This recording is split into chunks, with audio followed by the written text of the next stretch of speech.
Hello viewers and welcome back for another multiplayer commentary for Wargame Red Dragon. I'm your host Choo once again, and today we're playing the REDFOR faction once again as the Russians. So with that sort of said, I wanted to do another REDFOR video, mainly playing around with this Russian deck setup. I felt like the last video it didn't necessarily show the combat potential of the deck, mainly because it was mostly focused upon demonstrating the units. So here we are again. I wanted to do sort of another one of these matches, and I mean the opportunity presented itself, so I might as well. With that said, we're playing on the map Hop and Glory, I believe is the name of this map. It's a 2v2 map, and for once we're actually playing what the matches specifications are, and that is a 2v2. Me and Yellow 13 are on Red 4. He's playing a rather East Germany deck, and our opponents is playing a French and a American deck, I believe. So it'll be fairly interesting to see the general course of events and really how these decks really interact with each other. So the game begins. I have again the game seems to be focusing a lot more on infantry. So with that said, we've upped the ante on infantry, and I'm buying some more of these VDV guys. Shock, Russian paratroopers, some sappers, which are Russian engineers. I had expected the enemy to drop some troops in here by helicopters, but it didn't. So oh well, at least we hold both of these zones and we hold this location quite securely, which is exactly what we want. And what I think I'll do here is that with this defense, I think I'll try to be a little bit flexible, and I'll try to send these multistrelic infantry into just different regions here and there like that, so then we can protect this little route of advance here, along with the main road here as well. So as you can tell, I mean, the game is fairly early in stage. It looks like our opponents is sending over one Huey helicopter just to sort of scout this location out. And well, there's nothing wrong with that. He can do that. He's going to try to get a feel for this location. It looks like my ally has set up here pretty well too. He set up in Anna Center and Dmitry. So far, it doesn't look like he has engaged the enemy too. So we're sort of in the sitting phase of the game, really. Looks like my opponent here is just going to try to test the waters. He's going to try to come in here with a Huey, I bet, to really just see what I have in the rear here, and that's fine. I'm going to get my recon infantry squad to push a little bit further up, and I'm actually going to try to see if I can force this guy into the reinforced arrow, this reinforcing road on Jot. So we'll try to do that. He's going to try to push up with that Huey, and what I think I'll do to just sort of stop that is that I'll buy another bloc missile system. One of the shortcomings of this deck is that I actually don't have any sort of anti-air, what do you call them, infantry, and this is on purpose, mainly because I feel like with anti-air infantry, they honestly don't have that much combat potential. Often the rockets that you have, or the missiles, or rather, because missiles are guided, rockets are not. They don't have a very long range, and in all honesty, they're not that useful. Though, at least in my opinion, though on these maps, I would say that their use is greatly enhanced. Currently inside the open beta, there's two of these desert maps. There's this one, this is Hop and Glory. The other one, I don't remember its name, but that one has a lot more of these small valleys and rough hills, and inside those, the infantry can actually climb up to the very top of the vast majority of these small hills, right? With that sort of said, they're very useful in going up there and really putting AA in places, and also giving you sight in places where you typically don't expect it. So I would say that they're semi-useful in that respect. I can see them being useful, though generally speaking, coming from, I mean, air-land battle and all, it's really up to the person, right? So what I think I'll do here is that, again, playing off of those power units here, I'm going to buy a KA-52. These helicopters, again, they're very, very deadly in that they have fire and forget infrared missiles, which with a decent range, a decent accuracy.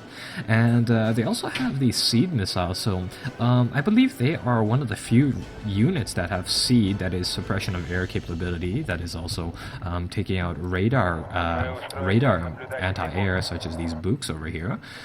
So it'll be very interesting to use that to probe into the enemy's area over here. Maybe we could snipe those Onel Noir little autocannon things too, because these things, these typically.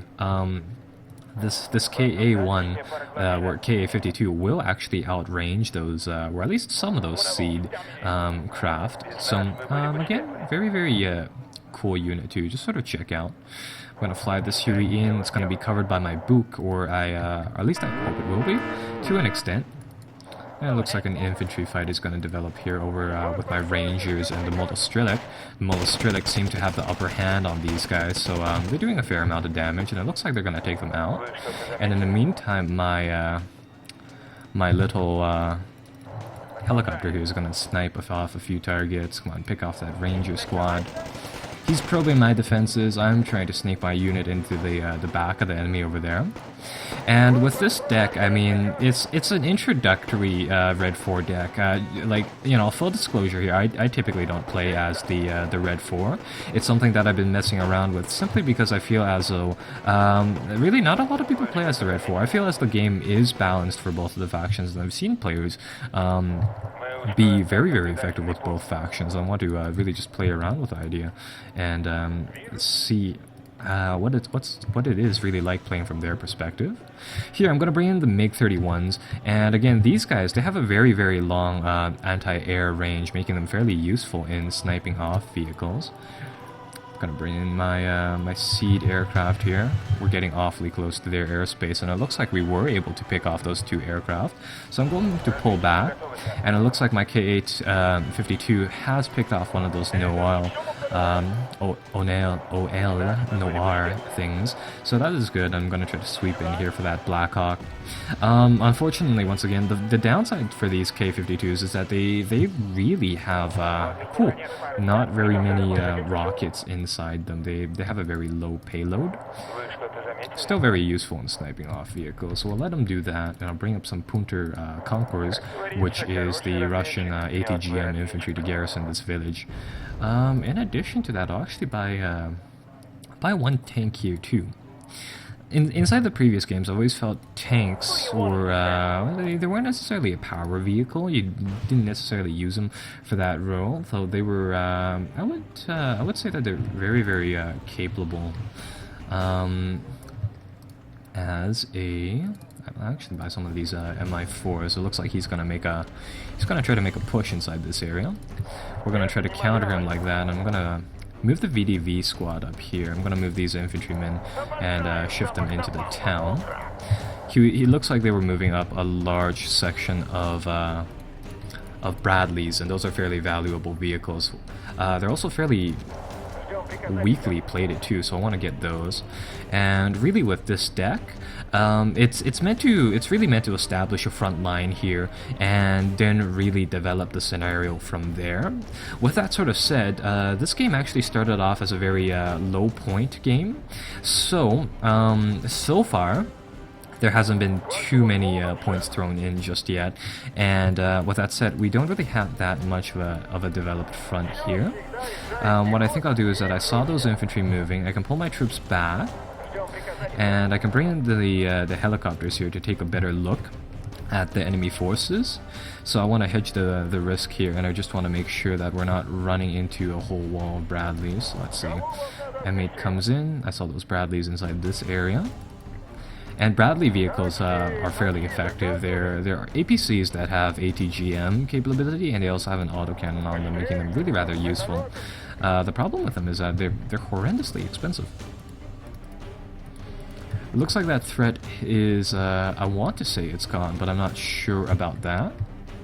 And apparently we captured some supply trucks. Or no, I think my ally did that, but I can't tell where he did that. Yeah, there's a big field of vehicles right here. That is the enemy's force. And what we'll do to counter those guys is that we'll buy a few helicopters. I'll buy a Kula and some other stuff to just sort of help us out in that respect. They're dropping off infantry. Well, no, maybe not. They have some LAVs and some stuff over here. Just generally good stuff. And they might have some radar-guided missiles in the back, so I'm going to get my KA-52 to come over here and see if I can play some picks. Get my Puter Concours to garrison this area. They'll fire off some missiles. And they'll try to take out whatever they can with their missiles. So they'll try to snipe off a few units just like that. Likewise, I can use the T-55 over here, which has a single guided missile. It's not terribly accurate, but it'll also try to snipe out some things. And it looks like we took out an Abrams 175 unit, and overall, I mean, it generates a fair amount of units for us. Ah, that's where we captured those logistics vehicles. Our recon squad did it. So obviously we don't want our infantry to die here. I just want them to take out whatever they can before dying, really. I suppose it distracts the enemy for a little bit, so he'll have to micromanage, where he'll have to manage the backside while I pick off his Bradleys and stuff like that, really. So again, I mean, the game seems to penalize attacking nowadays, which it's not necessarily something that I agree with, but it's something that's happening in the game, and I suppose we had to play by it. I'm sure the developers have some reason to just sort of make the game like that. So we were able to wipe out his squad pretty well. Our only problem is that if we had some more ammunition, we would be able to finish them off, but unfortunately we do not. So I'll pull my helicopters back. They'll go back to pick up some more missiles, and I see that they're bringing around that one recon, where that radar-guided AT weapon, or sorry, mixing up my words today. That radar-guided thing over there, that PVADS, which is an AA Gatling gun, so I can get the KA back in action, and it'll fire off its 2 seed missiles, and hopefully hit it. The downside is that with these guided vehicles, the probability of hitting them is very low, and the thing is that if they actually turn off their radar-guided weapon system, then you won't actually be able to hit them with whatever you're using. So they're starting to try to snipe my Puter Conquer people, so I'm going to pull them back immediately, and I'm going to try to pull them back to the very edge of the town and really let them walk into that swarm of VDV infantry. In the meantime, I can still try to make a few offensive plays. Oh no, they finally... Did they pick off my Conquerors, guys? Picked off 1 troop of them. I wish they would do the map thing where they just alerted you of the results on the map, but they managed to pick off something. Oh right, I had 2 units here. They got 1. Alright, well that is sort of that. I think I'll buy another squad of infantry to cover my flanks over here. I highly doubt he's going to make a push inside that area, so I'll refill my KA-52. It only carries 2 of these seed missiles, but it does a fairly good job at keeping the enemy back with them. And we'll really just bring it in, go for another run, see if it can pick off anything, and if it can't, oh well, if it can, then good, it'll do some damage. So that is really just sort of how we will develop this this packed game. And here we go, here's my Ural cargo trucks, and these guys will deliver some good stuff for our troops.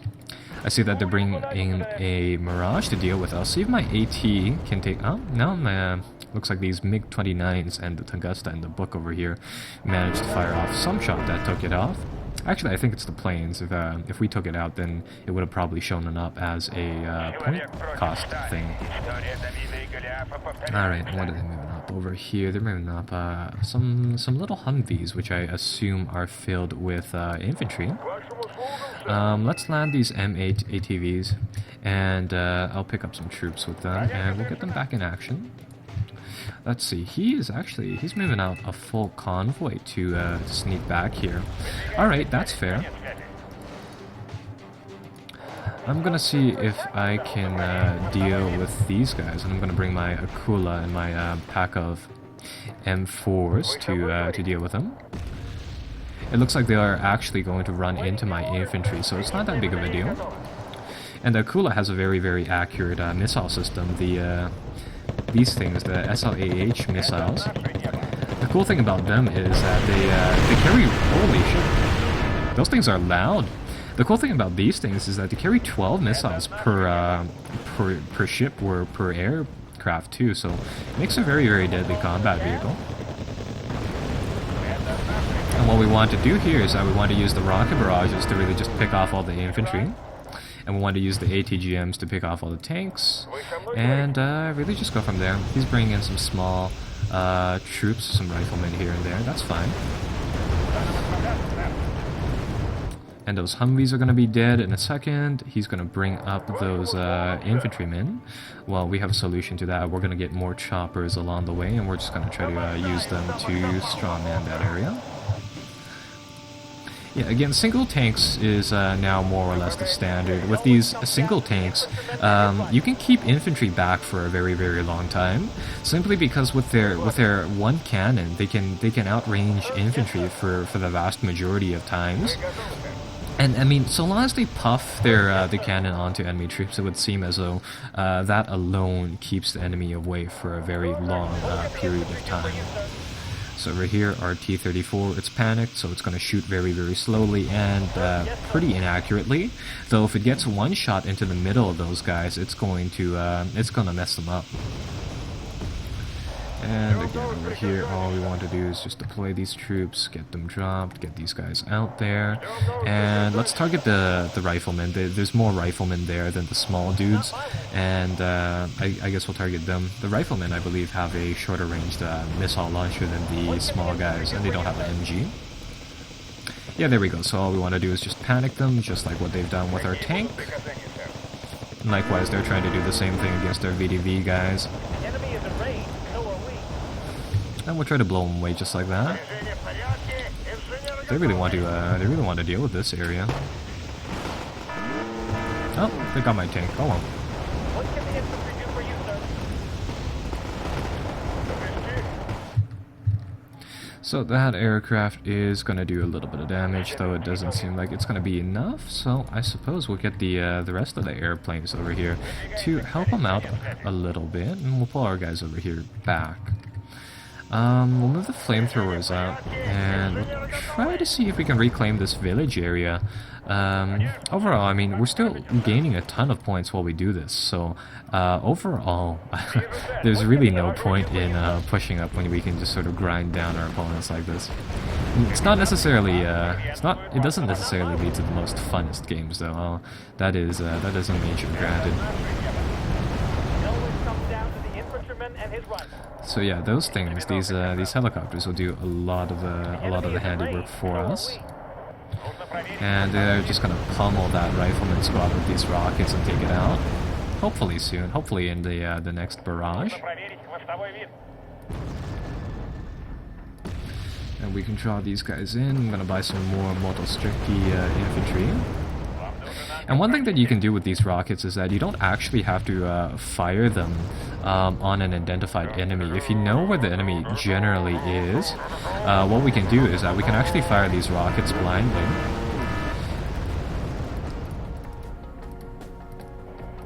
I see a group of infantry over there. I think I'll get them to take out those guys too. And I see that Apache approaching here.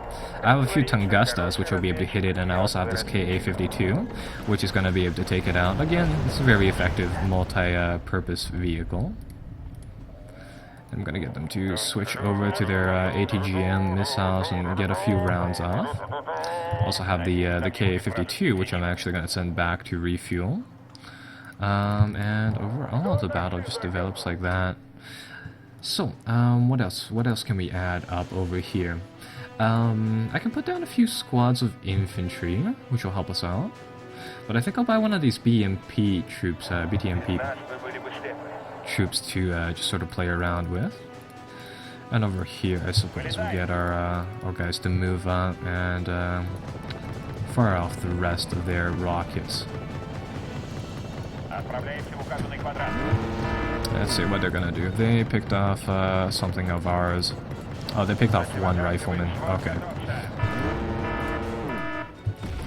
Yeah, so I'll pull my AT guys back, and I'll get the M4 AVs to open up on that group of riflemen over there.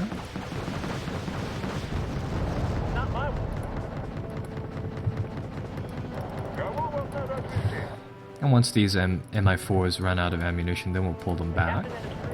And over here, I'm just going to check their little Cobra planes, see what they're made out of. And it looks like they have a few tow launchers on them, but they don't have anything particularly things that